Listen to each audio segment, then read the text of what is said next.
दोस्तों, बच्चे हो या बड़े, सभी को पितृपक्ष में कुछ ऐसी सावधानियां हैं जो बरतनी चाहिए। शास्त्रों में कुछ ऐसी चीजों के बारे में बताया गया है जिन्हें पितृपक्ष के दौरान भूल कर भी नहीं खाना चाहिए। कुछ ऐसी चीजें हैं जिनका ना तो पितृपक्ष के दौरान सेवन करना चाहिए और ना ही पितरों को या ब्राह्मणों को इन चीजों का भोग लगाना चाहिए, वरना आपको भयंकर दोष लगता है। वो चीजें कौन सी है, आगे वीडियो में हम आपको बताएंगे। साथ ही हम आपको एक ऐसे महा उपाय के बारे में बताएंगे जिसे पितृपक्ष के दौरान करने से चुटकियों में बड़े से बड़ा लगा पितृदोष समाप्त हो जाएगा और आपको पितरों का भरपूर आशीर्वाद प्राप्त होगा। दोस्तों, मान्यता है कि मृत्यु के देवता यमराज श्राद्ध पक्ष में पितरों को मुक्त कर देते हैं ताकि वे अपने परिजनों के यहां जाकर तर्पण ग्रहण कर सकें। दोस्तों, पितृपक्ष में ओम नमः शिवाय का जप करने से हमारे पूर्वज प्रसन्न होते हैं और उनकी आत्मा को शांति मिलती है। सच्चे दिल से कमेंट बॉक्स में लिखें ओम नमः शिवाय। दोस्तों, हिंदू पंचांग के अनुसार भाद्रपद मास की पूर्णिमा तिथि पर पितृपक्ष आरंभ होते हैं, जो आश्विन मास की अमावस्या, जिसे सर्वपितृ अमावस्या भी कहा जाता है, और उस दिन समाप्त होते हैं। इस बार पितृपक्ष 17 सितंबर दिन मंगलवार से आरंभ होकर 2 अक्टूबर दिन बुधवार को समाप्त होंगे। दोस्तों, भाद्रपद पूर्णिमा पर पितृलोक धरती पर आ जाते हैं और 16 दिनों तक श्राद्ध तर्पण पिंडदान ग्रहण करके सर्वपितृ अमावस्या की रात्रि को पितृलोक चले जाते हैं। दोस्तों, इसलिए यह 16 दिन पूर्ण रूप से पितरों को समर्पित होते हैं।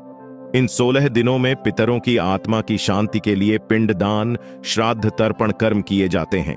पितरों के लिए श्रद्धा से कुछ समर्पित करना ही श्राद्ध कहलाता है। यह 16 दिन पितरों को प्रसन्न कर पितरों की कृपा प्राप्त करने के लिए बहुत ही खास माने जाते हैं।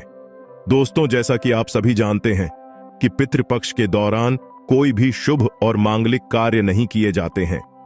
शास्त्रों में पितृपक्ष के कई नियम बताए गए हैं। अगर उन नियमों का पालन ना किया जाए तो इससे पितृदोष लगता है और पितृदेव नाराज हो जाते हैं।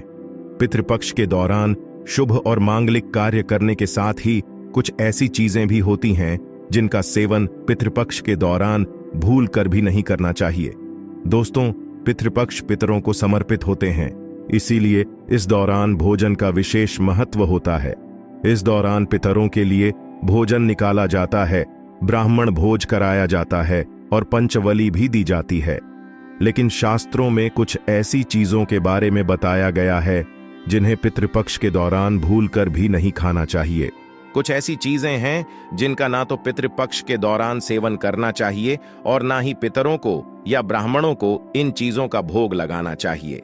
दोस्तों, ऐसे में हम जानते हैं कि आखिर कौन सी ऐसी चीजें हैं जिनका पितृपक्ष के दौरान भूल कर भी सेवन नहीं करना चाहिए। कौन सी ऐसी चीजें हैं जिनको पितृपक्ष के दौरान पितरों को या ब्राह्मणों के भोजन में भूल कर भी शामिल नहीं करना चाहिए, वरना दोष लगता है। तो दोस्तों, वीडियो में आगे बढ़ने से पहले आप सभी से अनुरोध है कि यदि अभी तक आपने हमारे चैनल को सब्सक्राइब नहीं किया है तो इस चैनल को सब्सक्राइब करके बेल आइकन को भी क्लिक कर लें। साथ ही सच्चे दिल से कमेंट बॉक्स में ओम नमः शिवाय और जय पितृ देवता जरूर लिखें। दोस्तों, बड़े बुजुर्गों द्वारा, ब्राह्मणों द्वारा आपने अधिकतर यही सुना होगा कि पितृपक्ष के दौरान वही भोजन बनाएं, उसी भोजन का पितरों को या ब्राह्मणों को भोग लगाएं जो पितरों को पसंद था, तभी पितरों की आत्मा को शांति मिलती है।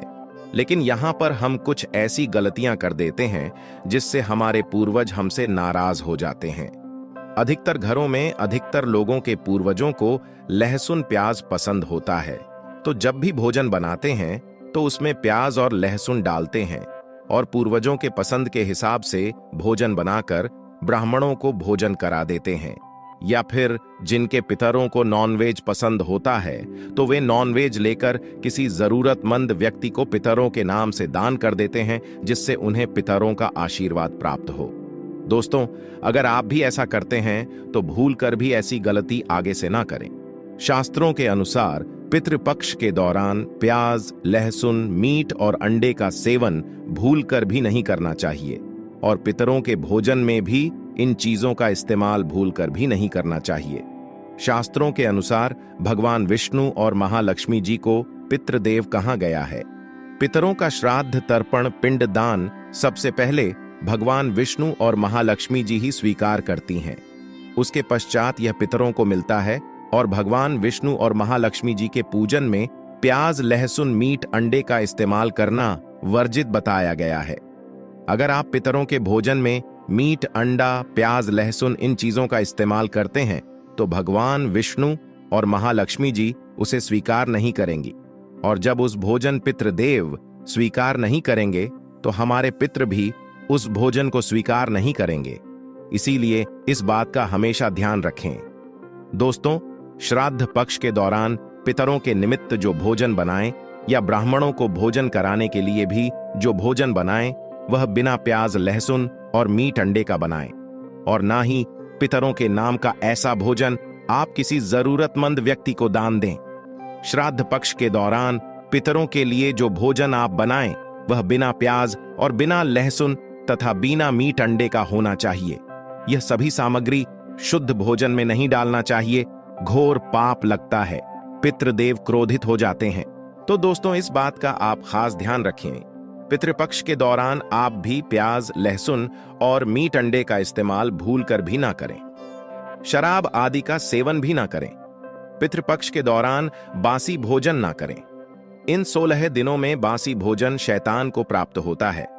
पितृपक्ष के दौरान ना ही बासी भोजन करना चाहिए और ना ही किसी को कराना चाहिए। कोई जरूरतमंद व्यक्ति अगर आपके द्वार पर आए तो उसे भी आप बासी भोजन न दें। शास्त्रों में बताया गया है कि पितृपक्ष के दौरान पितृ किसी भी रूप में द्वार पर आ जाते हैं, और अगर ऐसे में आप पितरों को बासी भोजन दे देंगे तो इससे आपको पितृदोष लगेगा। इसीलिए इस बात का विशेष ध्यान रखें। ना तो आप बासी भोजन करें और ना ही किसी को दें। साथ ही दोस्तों, पितृपक्ष के दौरान अपने खुद के लिए नए वस्त्र नहीं खरीदना चाहिए। इन 16 दिनों में आप वस्त्रों का दान कर सकते हैं, पर अपने लिए कभी वस्त्र ना खरीदें। इस दिन नए वस्त्र खरीदना अशुभ माना जाता है। पितृपक्ष के दौरान पति पत्नी को दूरी बनाकर रहना चाहिए, क्योंकि इस दौरान हमारे पितृदेव हमारे घर के अंदर ही हमारे आसपास मौजूद रहते हैं, और अगर आप ऐसा करेंगे तो हमारे पितृ नाराज होकर चले जाएंगे। पितृपक्ष के दौरान घर में रोना नहीं चाहिए, इससे भी पितृदोष लगता है।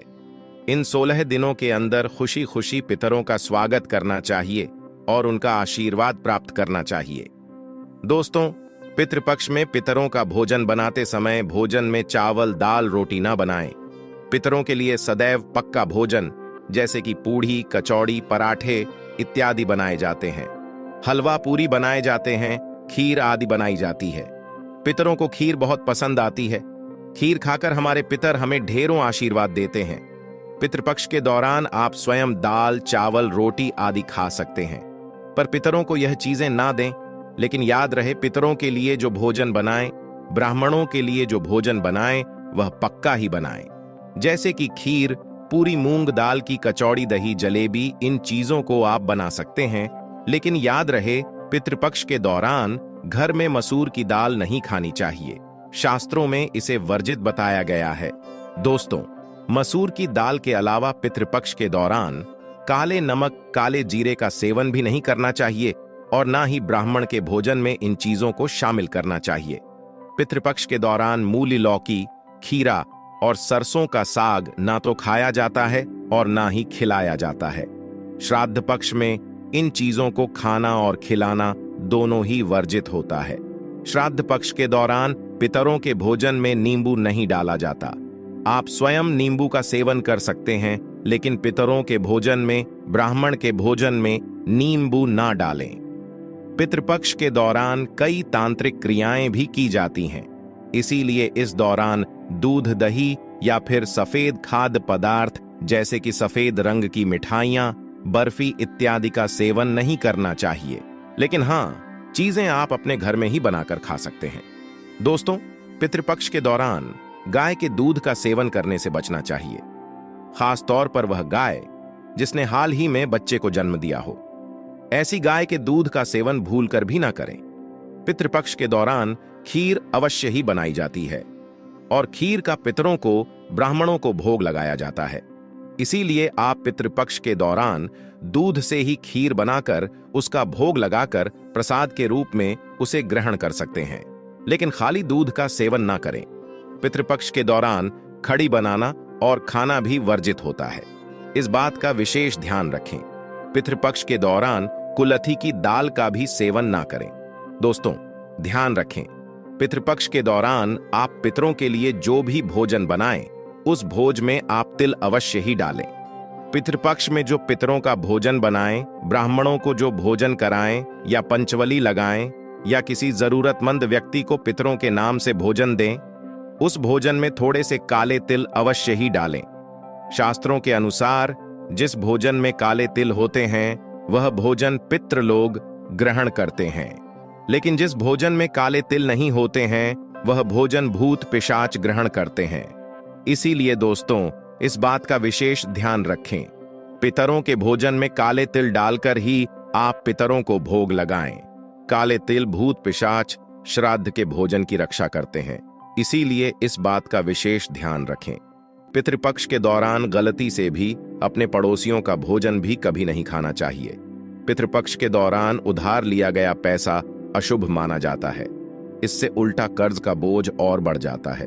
दोस्तों, पितृपक्ष में कोई भी ऐसा कार्य न करें जिससे हमारे पितृ लोग हमसे नाराज हो जाएं। इसलिए आप लोग भी इन बातों अवश्य ध्यान रखना। आप थोड़े से ही प्रयासों से पितरों को प्रसन्न कर सकते हैं और उनका आशीर्वाद प्राप्त कर सकते हैं। तो दोस्तों, अब हम आपको एक ऐसे महा उपाय के बारे में बताने जा रहे हैं जिसे पितृपक्ष के दौरान करने से चुटकियों में बड़े से बड़ा लगा पितृदोष समाप्त हो जाएगा और आपको पितरों का भरपूर आशीर्वाद प्राप्त होगा और आपके घर में सुख शांति बनी रहेगी। इन सभी उपायों के अंत में हम आपको वह असरदार उपाय भी बताने वाले हैं जिसका उल्लेख शिव महापुराण में बताया गया है, इसलिए वीडियो को पूरा अवश्य देखें। अगर किसी व्यक्ति की कुंडली में पितृदोष बन रहा है तो ऐसे व्यक्ति को घर के दक्षिण दिशा की दीवार पर पितरों की फोटो लगानी चाहिए। साथ ही नियमित उनकी पूजा करके अनजाने में किए गए गलतियों के लिए उनसे क्षमा याचना करनी चाहिए। कहते हैं इससे पितृदोष का प्रभाव कम होने लगता है। साथ ही पितृपक्ष में पूर्वजों का विधि विधान से तर्पण और श्राद्ध करें। पितरों को प्रसन्न करने के लिए पिपल या वट वृक्ष के नीचे किसी लोटे में गंगा जल लेकर उसमें काले तिल, दूध, अक्षत और फूल डालकर पीपल को अर्पित करें। कहते हैं इसे करने से पितरों को शांति मिलती है और वह आपको शुभ आशीर्वाद देते हैं। पितृपक्ष में रोजाना घर में शाम के समय दक्षिण दिशा में तेल का दीपक लगाएं। ऐसा आप रोजाना भी कर सकते हैं, इससे पितृदोष खत्म हो जाता है। पितृदोष से मुक्ति पाने के लिए आपको पितृपक्ष के 16 दिनों तक शिवलिंग पर नियमित रूप से जल अभिषेक करना चाहिए। ऐसा करने से आपको काफी ज्यादा फायदा देखने को मिलेगा, वही पितृदोष से भी मुक्ति मिलेगी। इसके अलावा जीवन में आ रही तमाम समस्याओं से भी छुटकारा मिलेगा और धन का आगमन होने लगेगा। पितृपक्ष में जरूरतमंद को भोजन करवाएं या गरीब कन्या के विवाह में मदद करने से भी पितृदेव खुश होते हैं और पितृदोष शांत होने लगता है।